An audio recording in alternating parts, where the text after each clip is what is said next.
Good morning, friends. The time has come. This is day 6. There's going to be a day I can't count them all and I'll lose track, but I do know there's 5 in the bucket. This would make 6, so let's rock and roll. Those of you that have been following, I'm doing this. My goal is to do this every day that I'm here in the office throughout this entire year. I asterisk that because with travel and sometimes I'm not sitting right here. Give me a little grace with that. Like next week, I have to head down to Miami for a couple of days.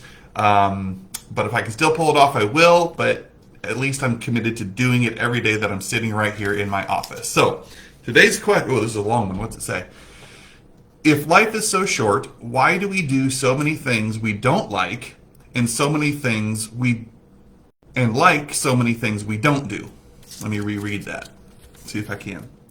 If life is so short, why do we do so many things we don't like and like so many things that we don't do? Ooh, what a big question. I got to leave that here so I can reference that.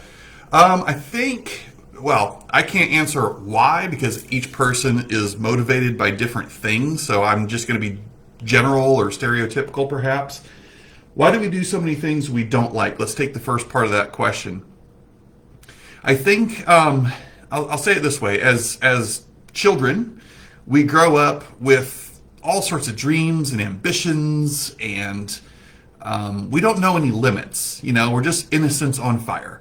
And we dream about being astronauts and presidents and professional athletes, teachers, veterinarians. Children are so much fun, right? Because they don't know. They just dream and have this wild imagination. And a book I read said between the ages of 2 and 5 years old, on average, a child will have asked like 40,000 questions just in that period of time. And then it drastically falls off the cliff after age 5. And there's a lot to be said there, and to kind of poke holes at, traditional public education, formal education. You combine that with education, what happens there where we grow up in school getting gold stars, right? A+ on papers, A's, B's, C's, D's, failures. And it becomes about having the right answer. We stop asking questions because it's not cool to ask questions. It's cool to have the right answer. After all, that's how we're judged, good or bad, right? And not to mention the kind of perception or status that happens as we go through middle school, high school, and stuff like that is, I don't know about you, but I didn't want to raise my hand in class. If I had a question, I didn't want to ask it because I didn't want to come across to my peers, as stupid as this sounds, as if I didn't know something. I thought in my mind that would be a sign of weakness if I didn't know something and had to raise my hand and ask a question. Where am I going with this? I think a lot of times that we get conditioned to hearing the word no. We get conditioned to being rewarded for always having the right answer and never questioning things anymore. And so we get in this robotic state of mind and operate with this herd mentality, and we just accept things. We just accept life. We go through the motions. We subscribe to the 40-40-40 plan, which is working 40 hours a week for 40 years of my life to retire on 40% of my income. Right?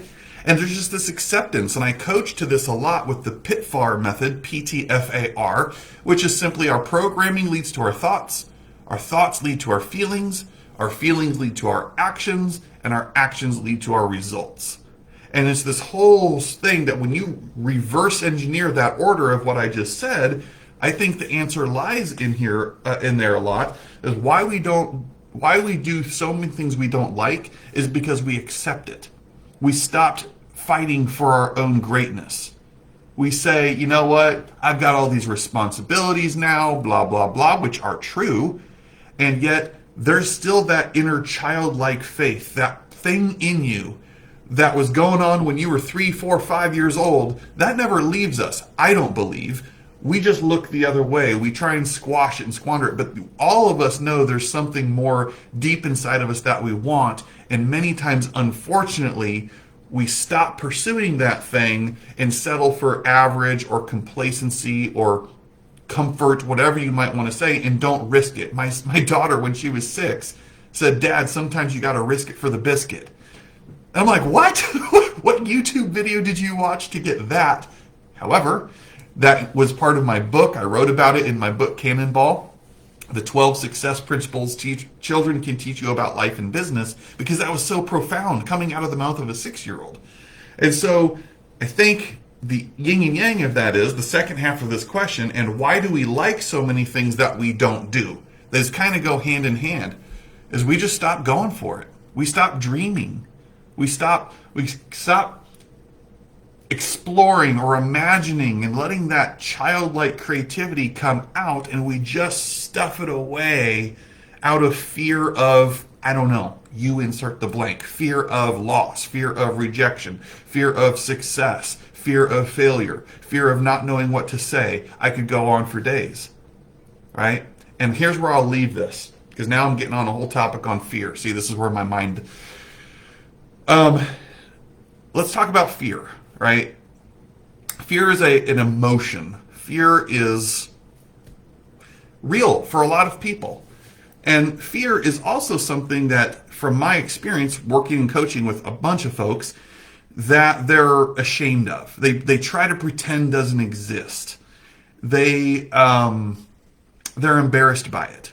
And I am here to liberate you from whatever fear you might have, and stop pretending that it doesn't exist. It's real. It's normal. Congratulations, you're freaking human. All right? But check it out. To me, it's the most primitive thing about us. It's that fight or flight mechanism. So let's journey back in time. Let's go back 4,000 or 5,000 years ago. Me and you are huddled up in that cave, right? Right here, together. We're in that cave. We got a campfire cooking, and we're sitting there thinking, boy, am I hungry. What are we going to eat tonight? And all of a sudden, right outside the cave entrance, we hear something rustling around in the bushes. And we're like, shh, shh, shh. Did you just hear that? And we don't know what the heck that thing is. And we start to say, what is that? And is that thing, whatever it is, going to try and eat us? Or are we going to eat it for dinner tonight? Fight or flight, that's as primitive as I can make it. But in the moment, that is a fear. That is an emotion. That's what that feels like. And so for us, it's not we have to personify it sometimes and say, oh, hello, fear. I knew you were coming. It was just a matter of when, right? I see you. I acknowledge you. I'm not ashamed. I'm not embarrassed. I don't pretend you don't exist. You are real, but I'm going to confront you right now.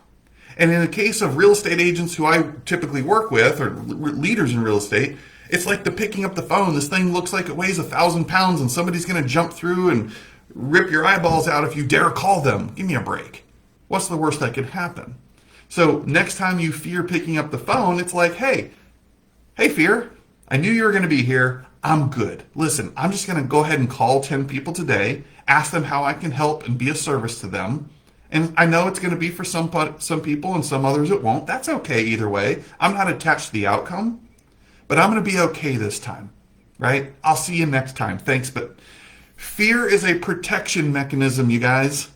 It is a good thing. Fear is a good thing. Say what? Yes, fear is a good thing. It is a protection mechanism. It is meant to work for you, not against you.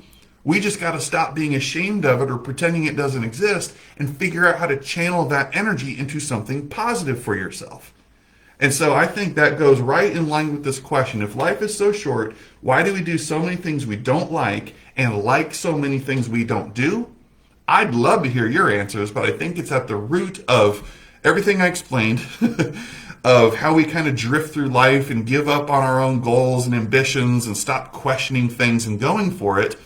And at the foundation of that, some of the programming or thoughts and feelings that lead to the inaction can stem from fear of whatever, and we just end up not going for it. Don't want to be embarrassed. Don't want to put myself out there, because if I say I'm going to do it and I don't, everybody's going to judge me. Give me a break. All right? Last time I checked, everybody that's judging you isn't the ones responsible for putting food on the table and, paying for your family's next vacation. So, anyways, that's what I got for y'all today. I see Tiffany, Aaron, Joe. Thank you guys for commenting. Appreciate it very much. And this is a good question. Hopefully something landed with you. Love to hear your thoughts.